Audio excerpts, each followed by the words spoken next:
Magandang araw mga kababayan, narito na ating update sa ating bagyo. Mirasol patuloy na tinatahak ang Northern Luzon kasalukuyang nasa Ifugao.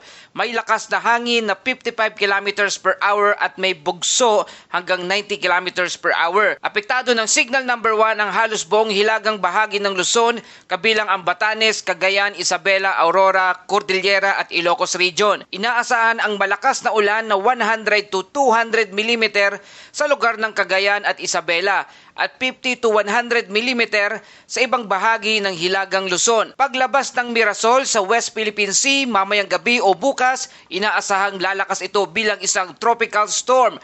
Mga kababayan, meron tayong bagong tropical depression sa labas ng PAR o bagyo. Papasok sa susunod na 24 oras at tatawagin na itong Nando at posibleng maging typhoon at makaapekto sa extreme northern Luzon sa mga darating na araw. Magandang araw Pilipinas, ito ang Pilipinas weather ngayong araw ng Miyerkules, September 17, 2025. Kung bago ka lamang sa ating channel, please like, share, and subscribe para lagi kang updated sa panahon. Salamat sa iyong suporta. Mga kababayan, narito na ang ating latest updates sa Tropical Depression Mirasol o Bagyong Mirasol.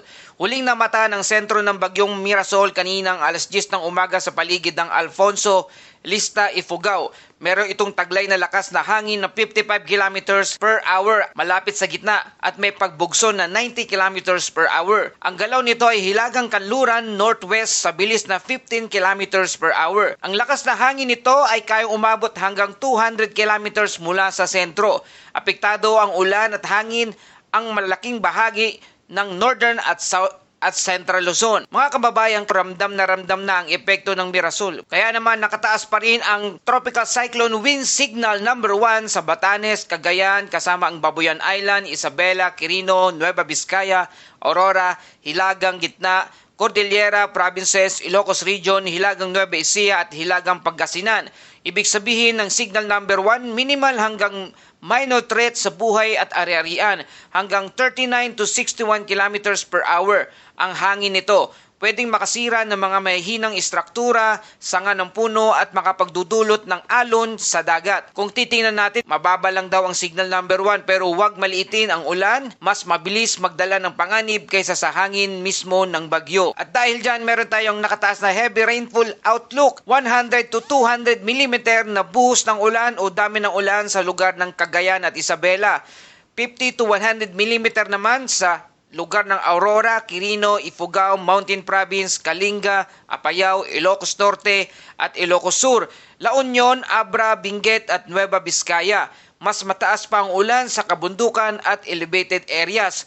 Mga kababayan, sa mga taga-Cagayan at Isabela, maging alerto po tayo. 2 araw na halos walang tigil ang ulan.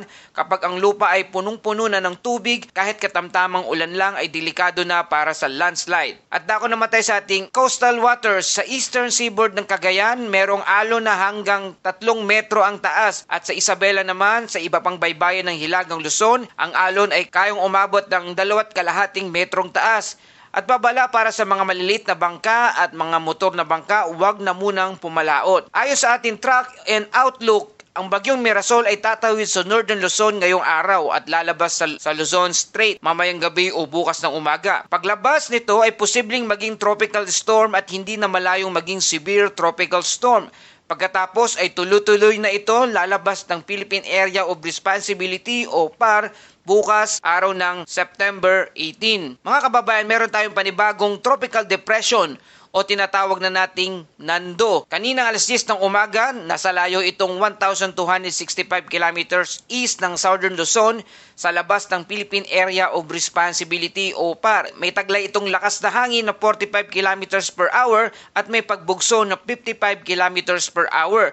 Ang galaw nito ay west-northwest sa bilis na 10 kilometers per hour. May forecast po tayo rito, papasok ng Philippine Area of Responsibility o PAR mamayang gabi o bukas ng umaga at tatawagin na natin itong opisyal na Bagyong Nando, ang ika-4 na bagyo ngayong buwan ng Setyembre. Posibleng lumakas pa ito bilang isang typhoon pagsabit ng Lunes at magtataas ng signal number 4 sa extreme northern Luzon. Mga kababayan, kumbaga sa boxing, si Mirasol ay unang suntok pero may kasunod pang mas mabigat na si Nando na posibleng pumasok sa susunod na linggo kaya dapat maaga pa lang ay handa na tayo. Ayon naman sa ating historical context, noong September September 2018, ang Typhoon Mangkut o Umpong, Bagyong Umpong ay tumama rin sa Northern Luzon at nagdala ng napakalakas na ulan at landslide. Paalala ito sa tuwing Setyembre, laging peak ang typhoon season sa Pilipinas. Mga kababayan, ang pinakamalaking banta ngayon ay hindi lang hangin kundi tuloy-tuloy na ulan. Ang ating mga ilog at dam sa Hilagang Luzon ay posibleng umapaw kapag hindi binantayan.